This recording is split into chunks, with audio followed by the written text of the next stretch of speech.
اگر ہم کربلا میں ہوتے تو آگے بڑھ کر خانوادہ رسول صلی اللہ علیہ وآلہ وسلم کی حفاظت کرتے، اپنی جانیں قربان کرتے۔ ہم حسین بن علی کے آگے کھڑے ہوتے، ہم علی اصغر کو دودھ پہنچاتے، ہم عباس بن علی کے ساتھ فرات کے کنارے پہ لڑ رہے ہوتے۔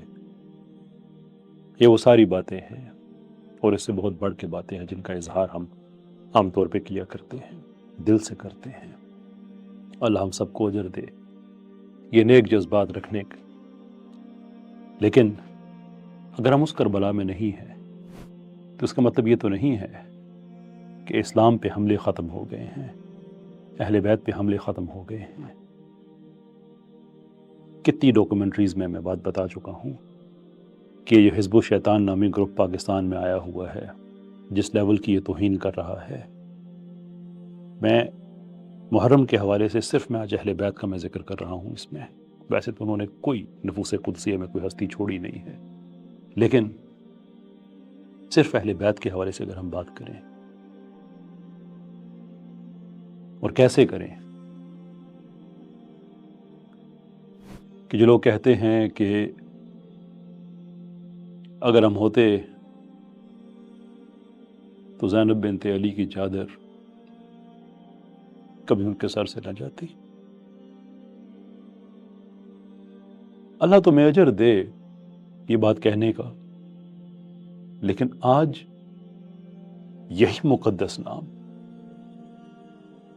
جب تم کسی جسم کے ایسے حصے پہ دیکھو نا لکھا ہوا تو کلیجہ تمہارا بھی پھٹنا چاہیے۔ میرا پھٹتا ہے، میں دیکھتا ہوں وہ ہستی جن کے لیے نبی علیہ السلام اٹھ کے کھڑے ہو جاتے تھے، آج ان کے بارے میں جو توہین کی جا رہی ہے، اگر وہ دیکھو آج کہ کیسے فحش فلموں کو، اب میں کیا اس سے کھل کے میں کہوں کہ کیسے فحش فلموں کے سینز وہ ڈاؤن لوڈ کر کے کیسے یہ نام مکس کیے جا رہے ہیں بیچ میں۔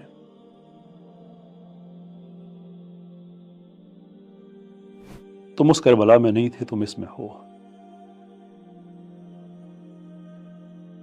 تشدد کا رستہ ہمارا نہیں ہے، وائلنس ہم انسائٹ نہیں کرتے، یہ قانونی جنگ ہے،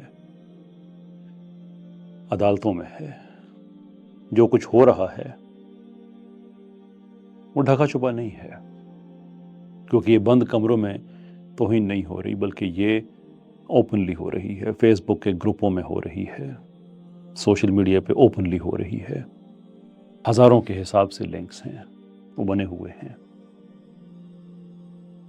نہیں تھے تم اس کربلا میں، نہیں تم بچا سکے ردائے زینب کو، سلام اللہ علیہ۔ آج وہی نام ہیں، وہی کردار ہیں، اور ایسے ملعون ہیں، ایسے پلید اور ناپاک لوگ ہیں جو ان ناموں کے ساتھ جو جسارت کر رہے ہیں، وہ میں نے اشارتاً بیان کر دی ہے، لیکن منظم طریقے سے کر رہے ہیں۔ تو پھر آواز کیوں نہیں اٹھاتے اس کے لیے؟ خاموش کیوں ہو پھر؟ معلومات چاہیے، میں دینے کو تیار ہوں۔ اگر کل سیکولر جہاں کھڑا ہو گیا ہے تو حسینی کہاں پہ ہیں؟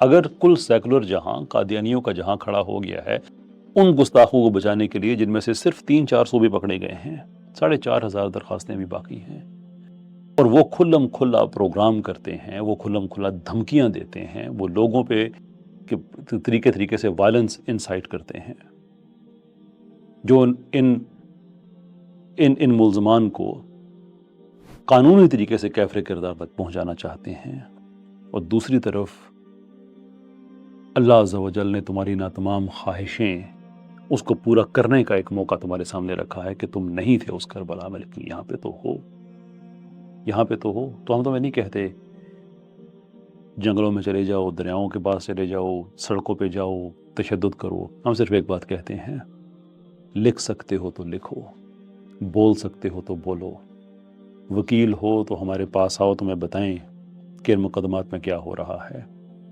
جج ہو، تمہارا کام ہے عدل کرنا، تو اللہ کے نظام کو اپلائی کرنا، عدل کرو۔ ایک عام آدمی ہو جو کچھ نہیں کر سکتے، تو ہماری آواز میں اپنی آواز شامل کرو۔ کوئی بعید نہیں کہ اللہ عز و جل جس نے نعمتوں کا حساب لینا ہے وہ اسی چیز کا حساب لے۔ حشر کے دن یہی اہل بیت کی معزز اور محترم شخصیات ہمارے سامنے ہوں اور کہیں کہ تمہیں بڑا شوق تھا کربلا میں آ کے ہمیں بچانے کا۔ نہیں، ہم نے تو ساری زندگی خود کو تیار کیا تھا کہ دین کے لیے لٹنا ہے، کٹنا ہے۔ حسین بن علی تو کہیں گے کہ میرے نانا نے بچپن میں یہ بات بتا دی کہ یہ ہونا ہے، میں تو ساری زندگی اس احساس میں جوان ہوا تھا اور بوڑھا ہوا تھا، میں تو چل کے گیا تھا، میں نے تو زمین بھی اپنے پیسوں سے خریدی تھی، کسی کا احسان نہیں لیا تھا۔ تمہیں بڑا شوق تھا نا کہ تم نے آ کے اپنی محبت دکھانی ہے۔ تو جب ٹائم تھا محبت دکھانے کا تو کہاں پہ تھے؟ خاموش تھے۔ انٹرنیٹ نہیں تھا تمہارے پاس، فیس بک نہیں تھی جہاں پہ لکھ سکتے تھے۔ جو بھی تمہاری کیپیسٹی ہے اس کے اندر رہ کے تم کچھ بھی نہیں کر سکتے تھے۔ تم خاموش تھے، خاموش تھے تم، کوفی خاموش تھے۔ تو حضرت علی اوسط ابن الحسین یعنی کہ امام سجاد، امام زین العابدین، ان کا وہ جملہ یاد رکھنا کہ ہمیں شاید کربلا میں اتنی تکلیف نہ پہنچی ہو جتنی کوفے میں ہوئی۔ یہ مفہوم ہے ان کی بات کا کہ کوفے کی خاموشی زیادہ، کیونکہ اس نے انیبل کیا تھا کربلا کو۔ کوفہ اگر خاموش نہ رہتا تو کربلا نہ ہوتی۔ ویسے تو حدیث میں بات بتا دی گئی تھی، میں جو گراؤنڈ، جو ذرائع بنتے ہیں میں ان کی بات کر رہا ہوں۔ آج پھر موقع ہے، حسینی بننا ہے یا کوفی بن کے صرف خاموش رہنا ہے۔ جو اشقیاء ہیں ان کو تو ہم، جو بھی ان کے خلاف قانونی کارروائی ہے وہ ہو رہی ہے، وہ تو آپشن ہی نہیں ہے نا۔ آپشن ہی نہیں ہے کہ میں اگر آپ سے بات کر رہا ہوں تو آپ کیسے گستاخ ہیں، آپ سے تو میں نہیں کہہ رہا۔ اشقیاء کے کیمپ میں تو نہیں ہے، کیمپ دو ہی بچتے ہیں، ایک حسینی کیمپ ہے اور ایک کوفی کیمپ ہے۔ ہمارا یہ ایمان ہے، یہ یقین ہے کہ صرف تین ہی انسان کے پاس آپشن ہیں کہ وہ حسینی بن جائے، وہ اشقیاء کو جوائن کرے یا کوفی بن جائے۔ یہ جو آخری دو آپشنز ہیں، لعنت ہے ان دونوں پہ۔